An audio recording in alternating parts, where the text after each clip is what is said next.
Bonjour à tous et à toutes les abonnés de Tindika Tindika Balobi Touro Katia Voka na Katia Tindika Tindika Boya et Belebo s'abonner avec Katia Voka Babi, votre humble servante Amarou dans la bino. Olingaka musique, olingaka politique, olingaka foot, olingaka social, socio-culturel. Boya et Belé na Katia Tindika Tindika Yasika yango makambu ya bia Babi Tindika nde ya liboso. Et là quand les arnaques musika teka rouge on mona bakoma s'abonner bo s'abonner mensuellement. Pobozwa Katia Voka Amarula no politique na obeta c'était la politique boya ebele yasika tout le monde ni ciao.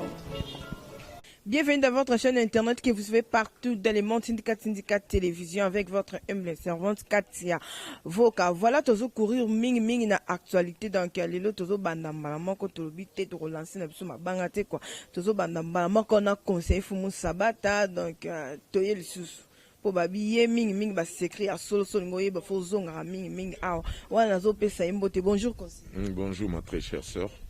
Michel les a moi chaud. Oui, je sens na moni vraiment au sali ba dédicace traditionnelle au bosala raté tout le temps donc pour na moment on ndenge comportement mboke zoko kende zoko senga bozala ba responsable boyeba eloko nini bozo luka po ti photo appuyer mboka na biso na o nyonso bao bazoluka ke mboka ezala bien kobanda na président de la République kobanda na première dame de la République na bao nyonso bazali ba patriote bazolinga ke Congo avancer toza obligé toza la biso nyonso na ligne de conduite moko o ko aider Congo na biso e avancer yangana nazo ko senga ke mbatu nyonso bazala na ordre de bataille parce que to komi na moment o esengeli to refouler Batoyo, baluki mabe mingi po na Congo, il est temps que tu ba qui fait quoi, tu bandeni to kiko kabwana na bato na nyonso. Ok, voilà, émission la bus bandit donc ba question zayanga, ba réponse zaya conseiller, a to ba faire ya recensement. Donc surtout kiti a po to bi que le ba rappeler vérité mingi donc ozana ba vérité no mo ebomba man ko expliquer ba tu ba ko comprendre. Affaire ya recensement, ezaya solo ya lokuta. Non mais moi ce qui me fait plaisir dans tout ça, ezali que président assez attirer disposition moko il faut passer la recensement à peuple mais na nous ba rendre en officialité mais tout le monde a déjà peuple congolais azali na katia ben wana na katia ya bolingo wana ko luka ba recenser quoi ba congolais parce que ezala qui parmi ba souci au président Etienne Tshisekedi akufaki nango pour vous vous souviendrez très bien en 2006 tungeto kende élection na Jean-Pierre Bemba okezaki nango cop na bango ba Bemba basiba ebaki ke baliaki na bango mbongo po ba faciliter Kabila leka mais pour na ko luka ke ba crédibiliser élection 2006 il fallait que Etienne Tshisekedi azala vous vous rappelez très bien rencontre au basala ki na Kofi Annan na intercontinental Kofi Annan eko bonde la Tshisekedi po akota na processus Tshisekedi apesa kipe ba prérogatif na ye oyo yazalaki nango besoin parmi yango ezalaki ke ba recenser peuple congolais parce que lela ki makasa lobi comment ba mboka misusu soki bani basala élection faut ba recenser batu mais na Congo balingi ka biso nyonso tokende na élection or ezaki kumoko oyo communauté internationale était derrière ça mais Tshisekedi voyant qu'il était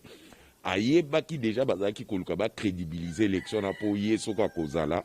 basé déjà na candidat na ba na poche langage za koloba keno ils ont déjà leur candidat na katia poche yango moné Tshisekedi ayebisaki Kofi Annan ataboke ko luka kake beta na mutu na nga na okota processus wana te po ayebeke Kabila obima déjà po ayebaki suite à makambo na finalité na ondeni ko salima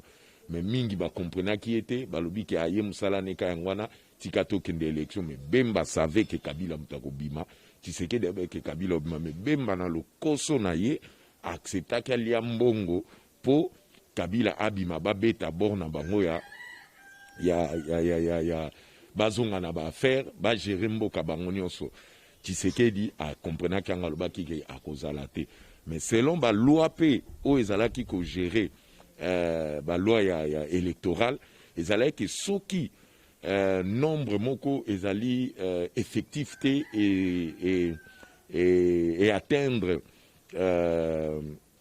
nombre pléthorique il y a élection et ezalité donc ça veut dire élection est causala non crédible tomonaki yango mpe ezalaki exactement nde Tshisekedi aboyaki kokota mpe bato bakendaki mingi élection wana te mais basalaki ka forcing mpo na nini idée na bango ezalaki kaka ke baluka comment bakoki kocontinue politique na bango ya accord à bondo mpo baétranger ebele bayekoli badialecte na biso mpo bakóma bacongolais baza kaka na homme politique te bazali mpe parmi bajournaliste ebele boyokaka bagangaka kolo lopango soki olandeli bango bien ce ne sont pas des Congolais. Basé belé tina ba journaliste. Ngana kopesa bino ka astuce.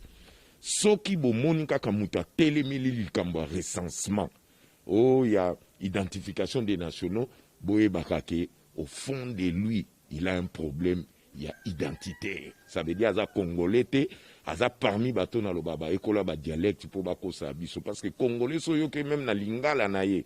Oki Congolais na Swahili na ye. Na munoko ya ba Congo oyoka ke eza na moi ligne philosophique moko ya vibration ya elobeli ko senti que ça c'est un Congolais parce que ngana sina pas la réalité ona na kenda Gabon jumsu na zole kananzela na yoki kaka mtu mwa zolo balingalo senti na senti que lingalo il fait à la mona matete lingalo il fait à la mona bandal lingalo dotoye bani même na comment je peux dire philosophie linguistique, il y a sonorité à elobeli. Vous comprenez? Donc comme dans un moment où recensement où ils allaient très important. Nous ne pouvons pas aller aux élections sans qui est congolais et qui ne l'est pas. Tshisekedi akufaki pona suselo kwana asenga kaloba ke tokende recensement ba sekakae ba tretakae de tout. Or ayeba qui c'était parmi ba astuce na ya koluka pour protéger le peuple congolais pour tous avoir carte d'identité na biso oyo ko aider biso ba congolais to kende ko voter o ayebi kazane congolais ta yo kasonité à senga nationalité d'une manière légale à cause de la nationalité mais pour na ko s'impliquer na ba kambo ba problème interne à ba congolais to lingil subuzo banate il est temps que ba qui est congolais qui ne l'est pas parce que ba bêtise wana ne memi biso na be briété politique autozanango parce que ba congolais mingi bazozala ba politicien au lieu bazala ba homme d'état ça veut dire politicien bazosala ba calcul na bango problème na bango ezaka ke ce ba yoki 2023 ba ok élection zoya bazolingaka ke tokende na élection pour bazomona ka intérêt à ba partage à pouvoir non le président n'est pas pressé de recenser mutunyoso parce que biso na IDPS se comporte en tant que politicien te mais homme d'état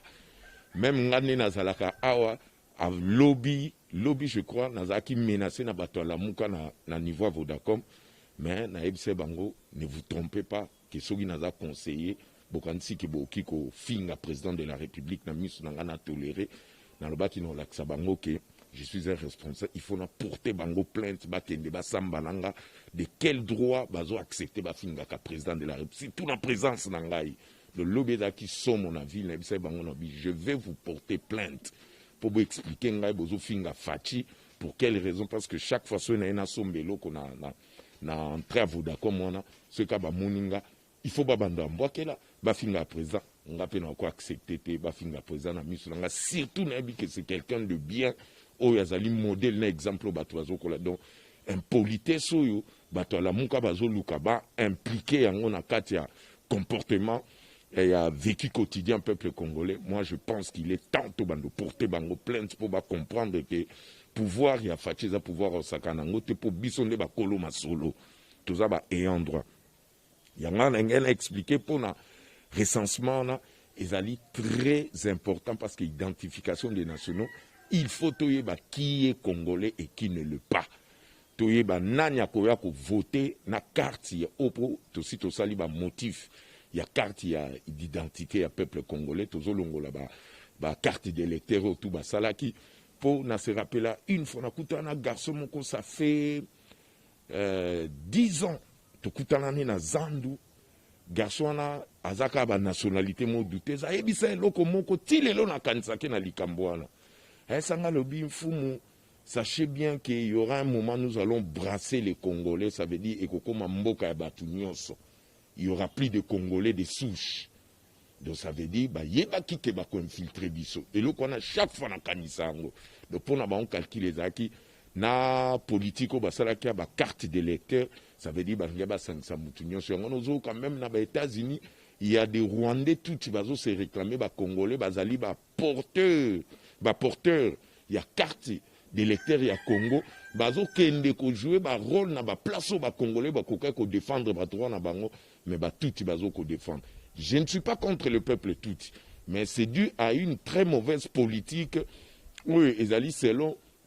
ba dirigeants rwandais bazo luka moyen nini ba ki ko brasser biso ba bantu na ba tout wana. Pourquoi bango bangi ba se réclamer que bazali peuple moko il faut ba respecter bango ba crime à génocide et salema na Rwanda il faut ba landela makamona tout mais balingi ko respecter crime yo ezali depuis des décennies et des siècles crime contre les juifs bantou o bazo luka ba exterminer biso tilelo biso peto komisko prêt au tenir langage contre les bantous tutsi au tenir langage contre le chef de l'État o bazo luka bien-être na biso to ko porter plainte s'il faut tobeta na makofi d'une manière rationnelle parce que toyebi pe ba peuple congolais basala ka ba loi na bango na makofi ba ko beta bino pe makofi po to lembi kozala toujours na position que to sala tala ka neti crime outi ko salima na ba Congo eza ba ndeko na biso ba Congo te il y a des gens bien organisés nde basali crime wana prémédité ba tumbi les deux jumeaux mais bazo zelani que président aganga akota po ba lobomoni akota ndeko na bango ba luba te. Moi, je dirais que le peuple juif, le peuple bantou, va subir des crimes, il y a des degrés nyoso. Petit siko bazo ko continue. Surtout bande konabiso baluba. Mais baye bakate bateau bango bazo boma, bazo rendre bango na planète des éveils, bazo koma ba grand, bazo tikalapé, ba spectre, ba gardien, bazo ko kengela biso parce que ba ko participer na énergie. Il y a ba minéraux oyo et ko sala ke bonheur à Congo zonga. Ba deux jumeaux wana ils ont vaincu le mal pour na niveau babomeli bango bino bozomona ngo na ndenge moko kezo swa bino awa mais boye ba ke baza ba sacrificateur et bazo mérité baza la vénérer comme ba grand esprit na biso pe ba ko jouer rôle na bango place ba ke mais batu ba sali crime wana ce ne sont pas les juifs bantou parce qu'un juif bantou ne peut pas faire ça à son frère donc les ana batu moko boye bazo luka ba latisa bandeko na biso ba Congo po to kota na polémique ba guerre moko tribale ba guerre nous ne sommes pas là nous gérons bien la situation ngana osenga ke famille il y a nos deux frères jumeaux mes très chers frères ba ocho kité biso nga moko na yebi bango personnellement po na za komona ba na ina ba ekoli musique na ina moi je les ai vus à l'ina au moins plus de 4 ou 5 6 fois na yebi bango na misbu na za mona bango chaque fois po na kenda kapé na ina pour na fréquenter l'artiste au bazala. Donc moi je dirais que o saliba na mabe merci na bango mais ba yebaka ke état de droit il y a on ko rendre crédibilité il y a force au banana mibale baki parce que toucher Congo mobimba misusu ba leli misusu ba comprendre ngote ba comprendre politique on a ndenge fonctionnera te mais ba kotisa bande ko na biso ya ba Congo te que ils sont bango ne baza en tête à crime wana ezali crime moko organisé et na yebi ke ezali crime moko bazo luka basala bino diversion na ba réalité zo koma nyonso wana ezakaka ben fait et il y a état de droit yango na nde tozali congolais nyonso azali de soucha e bakate recensement ezali pour l'intérêt na ye nous devons soutenir le recensement ata lelo bamsu bazo lo ba ke na élection kozala te na 2023 nanu tokomi wana te. Pourquoi bango non le problème est anini bango bakomo pesa ba argument que ceux qui recensement sali et salemi toujours risquer tout sauter 2023 non tous na ba stratégie to ko recenser peuple na 9 mois per élection salemi na 2023 bande ko na biso msusu bazol ba kenon ndenge za na élection ça na 2028 ezaka po bayo kusabaninga na biso FCC mutema passe mais ko recenser peuple ezo dépendre pe na bolingo tozo luka recensement to yebani entre biso nga na yebi voisin nga na yebi ba o mte yebi tribu na yebi susha uteli a yebi place énergie na ye ya entité ya esprit ya bokoko na place ezali donc est-ce que wana ba ko tromper nango peuple congolais non ezali raison que élection 2023 tozana musika 3 ans. Pourquoi bozole la kaka oh non soki bolé élection salimité na 2023 togo bimisa peuple nga FCC bo bimisa peuple tebi ke boye ba kana bino maîtrise il y a peuple était sur le terrain est-ce que bango basala ba cérémonie mu kishindenge biso to sala pour biso nde to yebi terrain to yebi ndeni to garda ka ba spectre to yebi nde to bimisa ba spectre bango ba yebi secret na te, donc ça veut dire eza ba intimidation moko escroquerie de l'impolitesse politique bazoluka ba kotsa bino na ba désordre moko pour ba yebi là où tozoko mener bango. Ce qui est clair, élection ekosalema na 2023,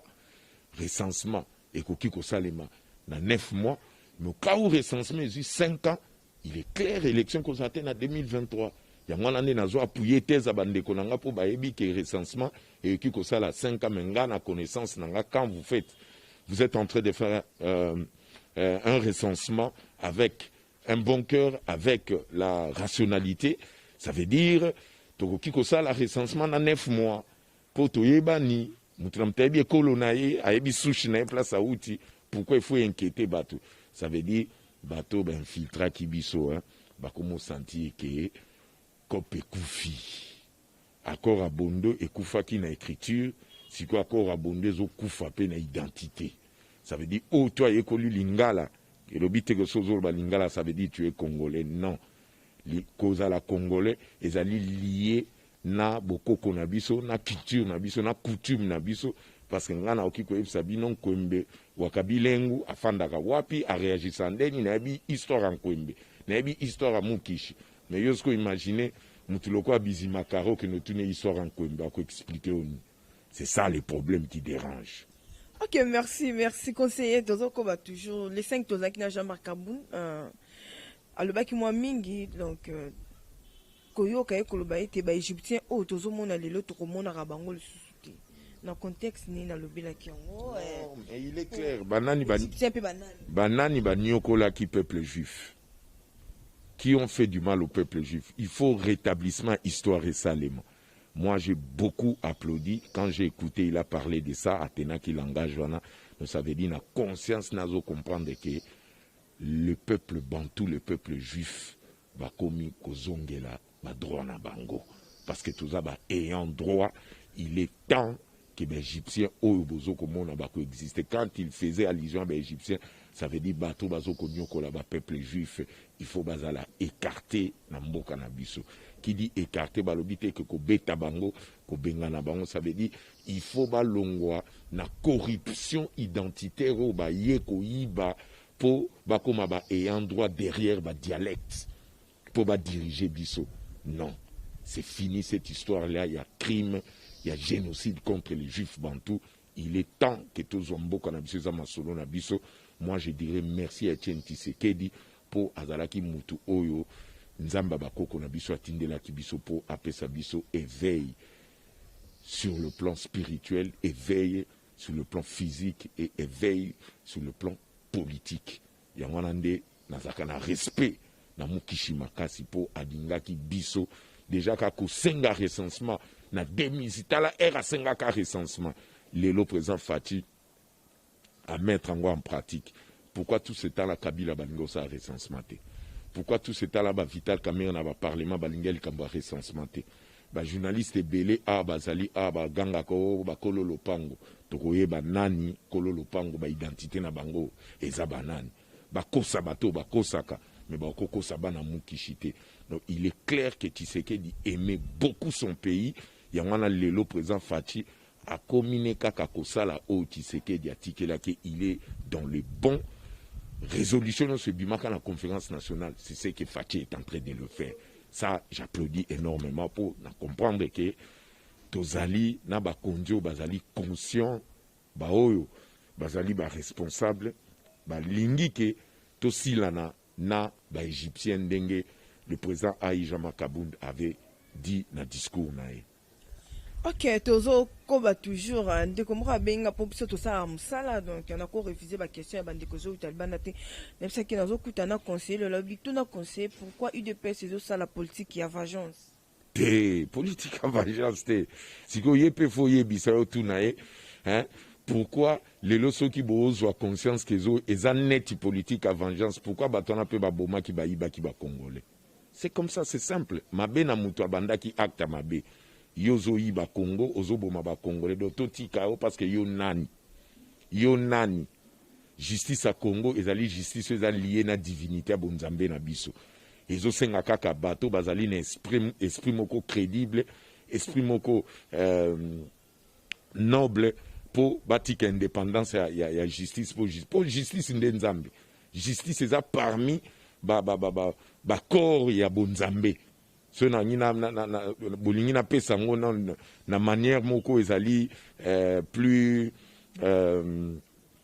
logique na ndenge to vivaka. Ce qui est clair,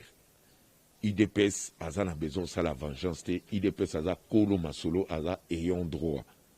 biso tolingi Congo na biso ezala bien ezala étranger ezala mututu azala bien mais étranger koki koya te bimane aza ayant droit que peuple a souffraka yazala ayant droit non même na misu ya nzambe na misu bakoko na biso eza blasphème. Ça veut dire qu'il faut renversement ya ba donner en effet ça ça veut dire Congolais faut azala likolo po eza masolo na ye eza mboka na ye eza bokoko na ye les esprits na ye étranger nyonso fois s'adapter na ndenge Congolais alingi mais étranger okoya te ke abandoteka biloko en détail devant Congolais non étranger okoya te ke abandokanga Congolais pour Congolais azo réclamer droit na ye non étranger okoya te ke abanda ko falsifier politique à Congo pour l'intérêt non c'est ça manque à patriotisme et aux na bande qu'on a vu se belé au bandimi ba trahir Congo derrière égyptien ou bazotinda bango pour faire fléchir le peuple congolais et nous ne pouvons pas accepter surtout tant que IDPS existait tant que le président Fachi sera en vie tant que Jama Kabound combattant force du progrès ngamoko fumu sabata tokozala en vie personne ne viendra plus pour Aya à rouler peuple congolais ou bien se comporter comme un baroudeur pour Azwa Congo na maboko pour na ba intérêt na bango ba ki na rochaka ba mbongo na ba banque na bango ba piaka Congo ba ki na rochaka ba richesse libanda ça veut dire ba komisi Congo on dit champ de minerais moko boye ba yaka ba exploiter ba kende ba kolo Congo ba mona réalité ça c'est fini nous sommes déjà dans l'aube. Il y a faim, il y a impunité, l'aube, il y a faim, il y a escroquerie politique. Il faut tout réapparaître en tant que juif, bantou, ondenge, Bible, Ancien Testament et prédisa hégémonie na biso. Donc moutako changer en côté parce que tous allés liés na nzambe, tous allés pembe ni nzambe, ou tous allés na réseau à contact à mélanine. Na énergie solaire na biso ezo ko représenter Dieu tout puissant oyo apesi biso ordre wana parce que c'est pas pour rien Moïse ke bimi na Afrique était le melabiso na katikati ya mutu ça veut dire biso nde toza centre telemaka na 12 heures à la place mo et telemaka mais soza na ba pays mususu okuta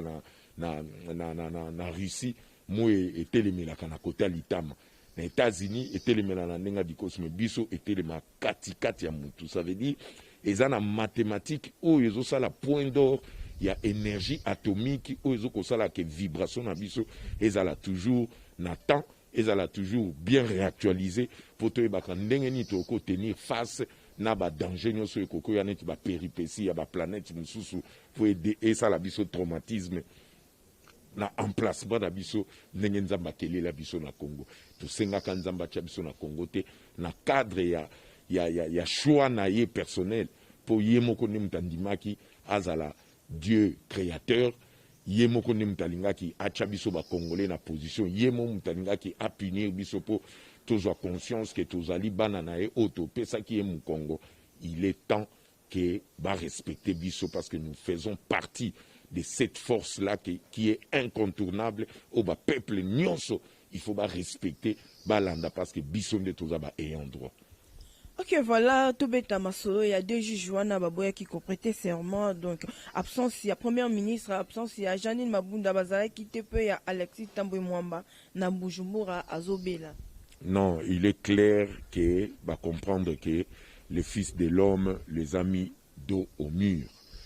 Bango Baya, prestation de serment, président de la République, Basi Batinda qui lettre, tout était là, Basenga qui président, pardon, Makambi Belé, parce que Bazana engagement na Bango, donc pour Nanga, bakomi na bango ba chômeur premier ministre ayaki mais bakutana na président na bureau apesa ba raison na pourquoi akoka ko assister te asil saki abimaki akenda ki ngona président ayaki asolola na bandeko na ye congolais oyo asiko babandi déjà ça la recensement ba vrai juge congolais. Donc pas de vendeurs d'illusions, pas de traîtres. Ayako solola bandeko ne ba congolais o apesi bango responsabilité. Il y a juridiction, il y a Congo, il y a la loi, il y a Congo, et c'est comme ça nous allons procéder. Oh, tout le monde va quitter l'andela bango bien. Ce sont soit des traîtres, oh, c'est genre de personnes que nous devons changer, soit bazana ba nationalité douter c'était des infiltrés. Ils ont compris que l'ordre économique se rétablir, la sélection est en train de se faire d'une manière naturelle. Mais on va pousser raison à bango ba lobi na lolenge président zo kinde na ba memarango bongo te faut atika ba on ba 609 na bango te ba kosibi no musana bango ya ngwana escroquerie politique on a bengaka ya impolitesse ya causalité et loko nini bango ba yebi o eleki au président za on a mutu ba luki président na ba erreur nyonso ya constitution bazo mona bazo zongote so et loko nini bango ba pesa exemple na chef de l'état au bango depuis kala bato liboso ba pesa ki Kabila nationalité rwandaise éviter que ces infractions et loko zo bangisa bango ngwana pourquoi pour ba yebi ke basale bambe ba munene ba pesa Kabila nationalité congolaise ba yebi ke sur le plan il y a ba droit na biso ya ndenge zali lié na ba zuse coutume na biso c'est une trahison ba batukutu ba na tango kale fallait ba boka bona libula ba kosi ba lion ba lia bango mais le col a tout comme mboka moko très évolué ça veut dire il faut pas démissionner ce sont des traîtres reconnus si ce sont des Congolais bande ko biso ba ebakate ba kozwa sentence na bango na niveau na bango. Ok voilà tout ça nga pinaka nanga esika ba militant ya commune ya Nganza baki ko porter Emmanuel Shadar plainte. Oui, wana nyonso ezali causalité ya Mukishi, la malédiction de Mukishi. Bakanisa kike bazo sala ba crime wana la nature était distribuée, la nature n'avait pas l'énergie à ko caméra pour na filma ka bango. Bato nyonso baboma kano bazo kolela ba famille na bango bato wana basali recours ya écho. Il n'y a pas si à travers leur famille et justice doit être faite. Shadari, il faut nakangaye. Pour naza représentant, il y a état de droit, ça veut dire akokangama. Akokangama. Tous aliao.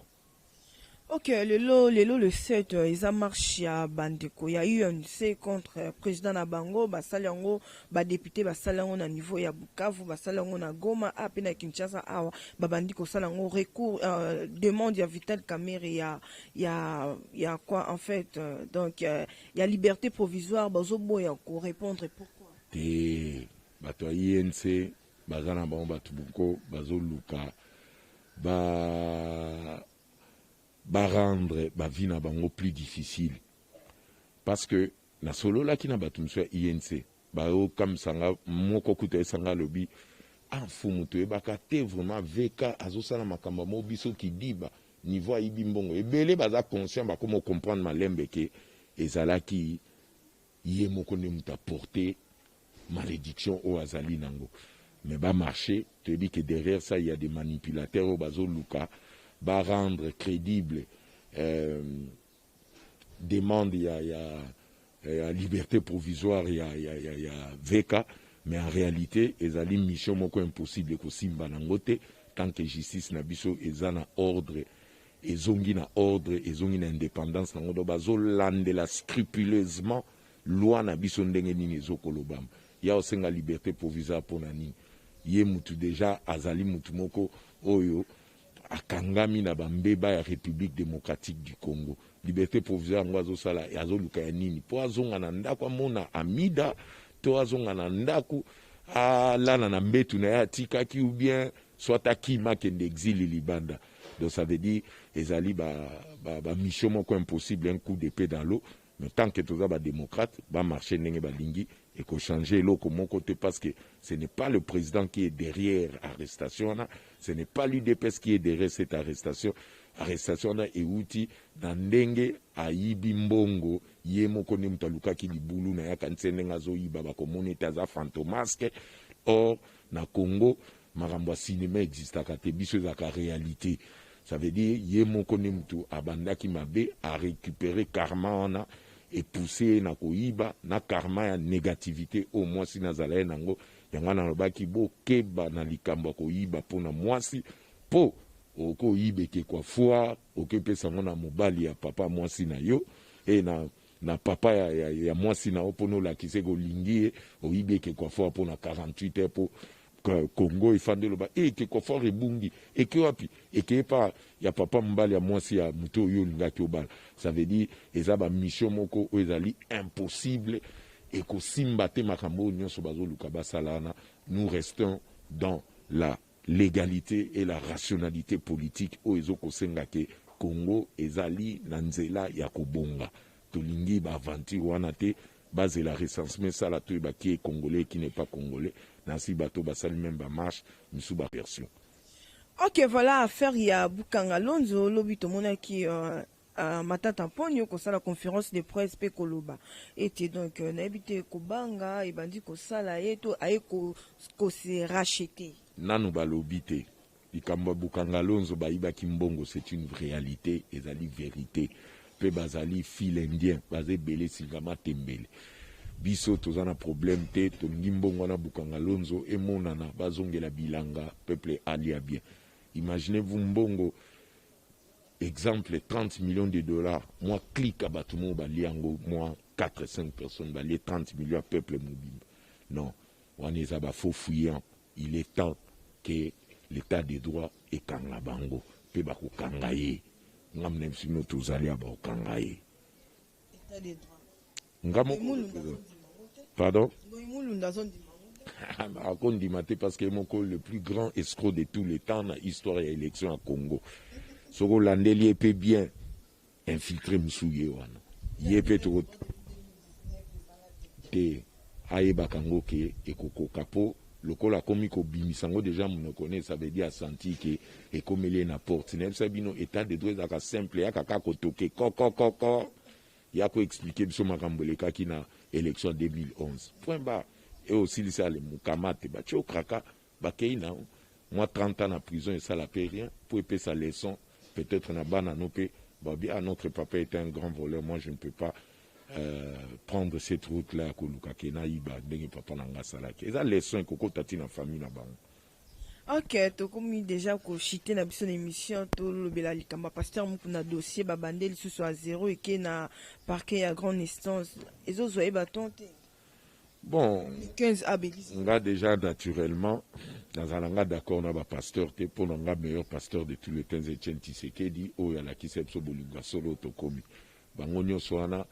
basala na bango escroquerie ko contrôler batu baliaka batu bambongo basala ba bêtise ba abusaka na basi na kati ya ba église bakabola ba famille ba engrossaka batu na kati ya ba église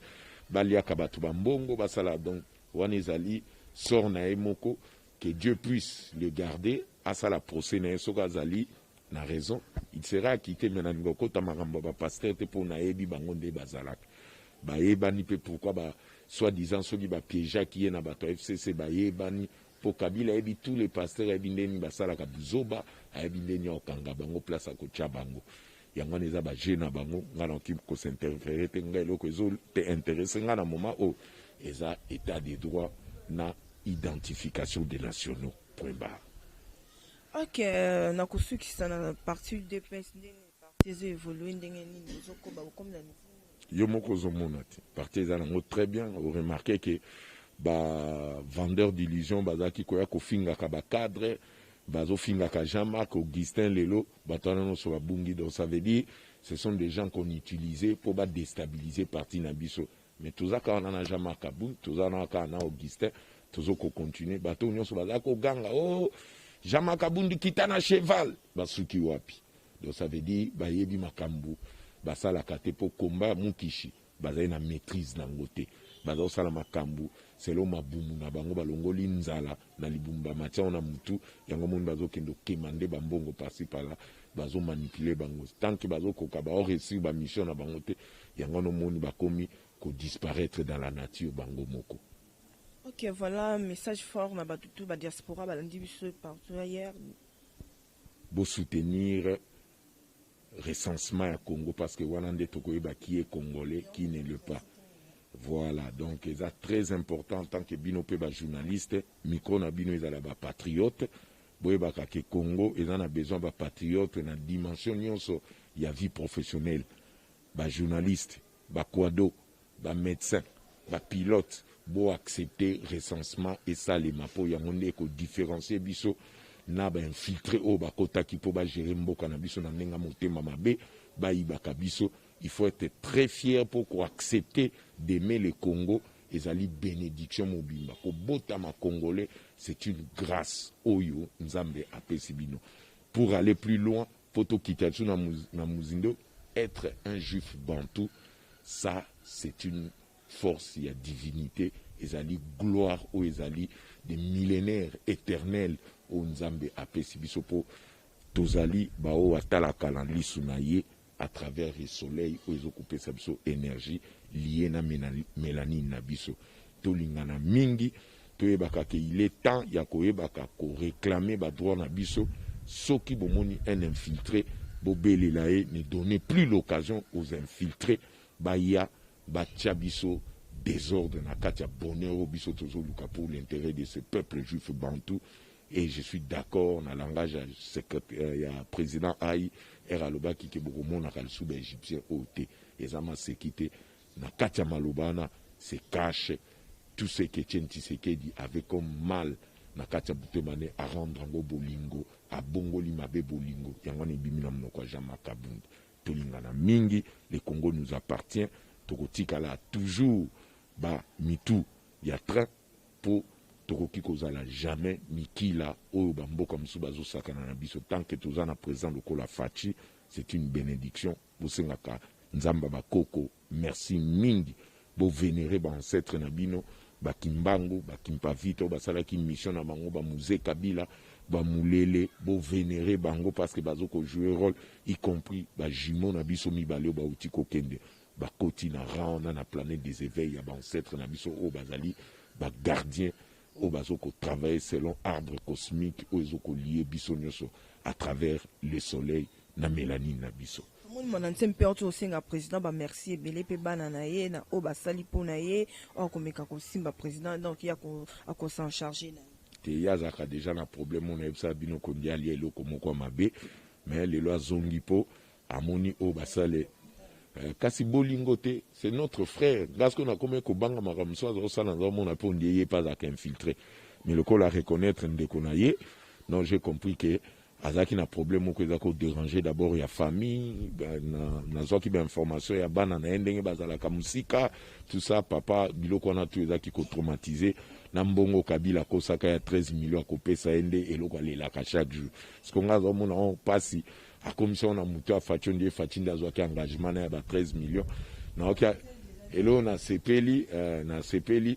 a beti lisolo bandikate parce que ti lelo lisolo ndike seksanga na zolo bango chaque fois soki ya solo za na force ndikana il fallait que obeta ndika et pas Kabila depuis toujours luka Kabila pour akanga Kabila na bandika de lisolo ndika ne seksanga tellement makasi na na mona penda kaza vrai scénariste cinéma togo ça va filmer belé na histoire ndika. Ok, merci. Donc, comme la souka émission qui t'a copié, na bête c'était na abonné na biso pour me caper ko partager. Donc, Richard Ilong a zoa temps ya ko partager émission. Pécha lutter des zoa temps ya ko partager émission. Papi Kelly là mon pouvoir refait qui sont mais bon va ça rango déjà. Derrière la caméra, je vois Junior Mbou équipe technique na régime avec les Zola de tout ceux qui le mabangue exact. Bye.